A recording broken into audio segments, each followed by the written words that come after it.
Hello, welcome to Audit Style Minute. My name is Ada DeFerrari, designer and educator of style. I'm here to empower and elevate women, and I'm so glad you're here with me today. So today we are talking about how to look good on Zoom. Many of us are working remote, and perhaps you're trying to avoid turning on your camera. But don't avoid anymore. I'm going to share with you some tips on how to look great on Zoom and how to not be so camera shy. And especially if your boss is like having you turn on the camera now, you'll know all these tips. So here we go. Having been on Zoom for over 3 years and in front of a camera, I feel like I've made a lot of these mistakes. I've learned the hard way. So this is what I can share with you to help you look awesome on Zoom. So the first thing is lighting. The lighting is super important.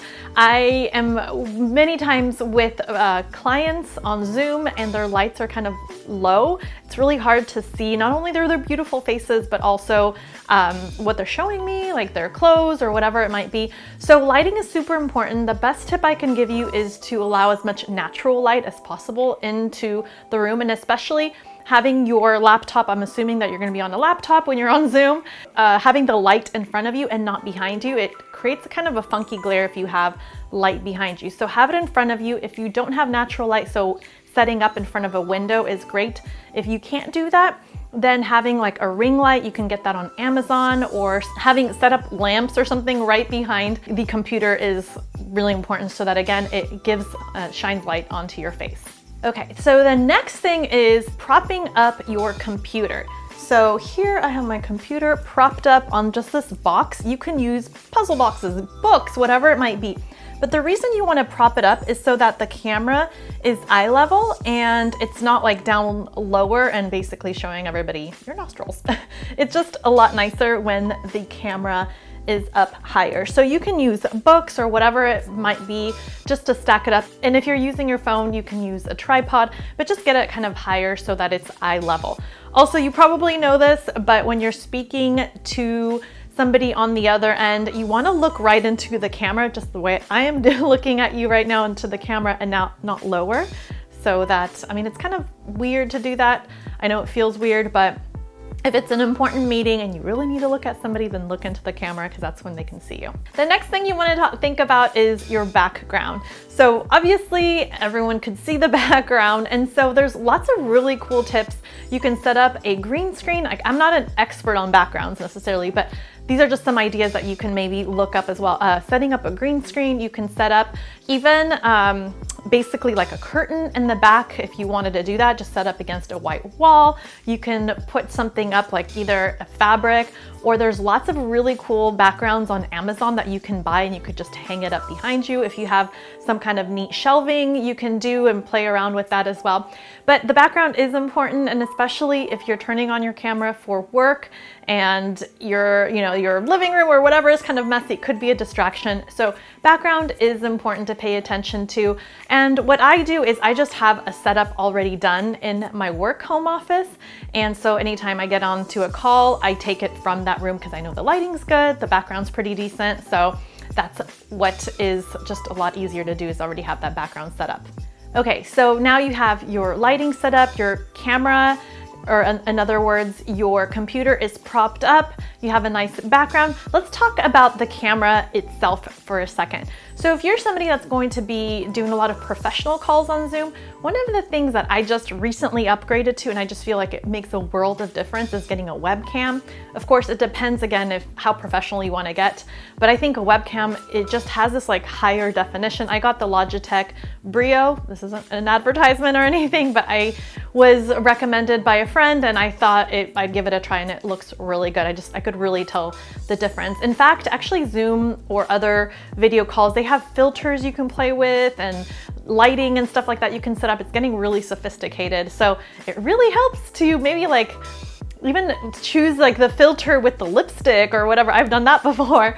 I mean, something like light and not ridiculous, of course, especially for a professional meeting, but definitely play around with some of those filters, are pretty nice. And then a webcam if you really need to look professional on video. And one of the other things that really holds up a lot of women, I hear this all the time, is the wardrobe, like what do you wear on camera, or even getting ready, because right now many of us are just rolling out of bed, putting on our, either staying in our pajamas or putting on our loungewear, maybe not doing our hair necessarily or our makeup, and then we avoid turning on the camera. But now I've been hearing that many bosses are kind of cracking down like, hey, you got to turn on your camera.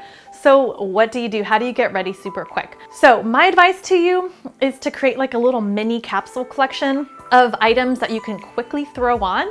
So I love personally blazers. I think that they're very sophisticated. I could just throw it on. I mean, literally I could have on lounge pair on the bottom or yoga pants and then just throw on a blazer and it looks really good.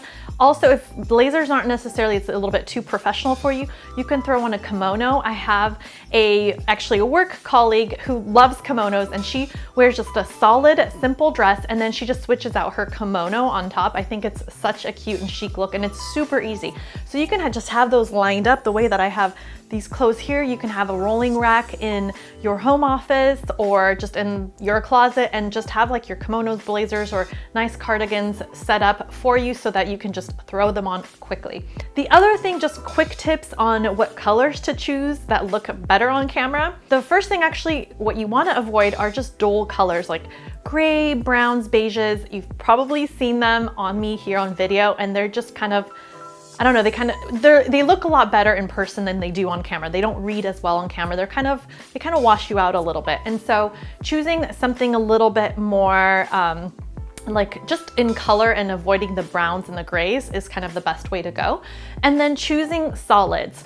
Sometimes print tends to be a little bit either too loud or just a little bit blurry. So avoiding print is kind of best practice. I mean, not always, because the other day I was on a Zoom call with a woman who had a white blouse with polka dots, and it looked so good with her background and her branding and everything. It looked super chic. So not always, but in general rule of thumb is to wear solid colors. Now, if you're somebody who's an entrepreneur or you have a brand, also choosing branded colors is always really nice too.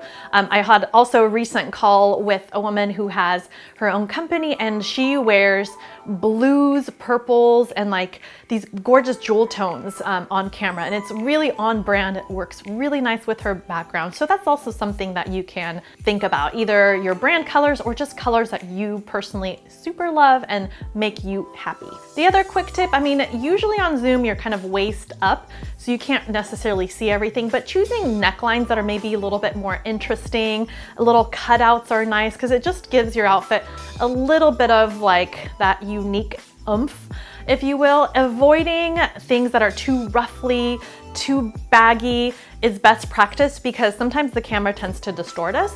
So choosing something that's a little bit more fitted with maybe a unique cut. I think a V-neck cut is usually super flattering. It allows the light to go back into your face, of course. I don't have that on right now, but if you're wearing a V neckline, it's beautiful because, again, it brings that light back into your face and it frames your face really nicely. And last but not least, let's talk about makeup and hair. And I know many of us, again, we're not maybe necessarily getting all glammed up just for working from home, but putting on like a little touch of lipstick, maybe a blush. Like your quickest little go-to routine for me, it's lipstick and blush and a little bit of eyeliner. So for you, what could it be? Maybe you don't necessarily have to go with full-on foundation or mascara or eyeshadow. You just want to do like little tiny touches just to kind of lighten up your face a little bit. And if you're somebody that wears your hair down, but maybe you haven't showered that day, then just putting in some dry shampoo and just giving your hair like light curls in the front. You don't, whatever happens in the back, nobody has to see it, but you can just do some light curls. For me personally, I wear my hair up all the time, so I feel like it's easier. But if you're going to be on camera, just putting 2-3 curls in the front is usually good enough. You could even do it halfway up, but just dry shampoo, couple curls, and you're good to go. I hope these tips helped you to turn on that camera, to feel a little bit more confident in front of your peers. And I mean, you're not wearing a mask, so it's really nice to be able to interact with others via camera. So those are the tips. I hope it helped. Leave me a comment. Let me know what's a favorite tip of yours that I shared with you, what you'd like to apply, and also if there's anything I left off. I'd love to hear, any tips that you might have as well. So thank you again for watching, and I'll see you next time on AutoStyle Minute. And don't forget to hit that like button and subscribe so you're notified every time I have a new video. Thank you so much. Talk soon.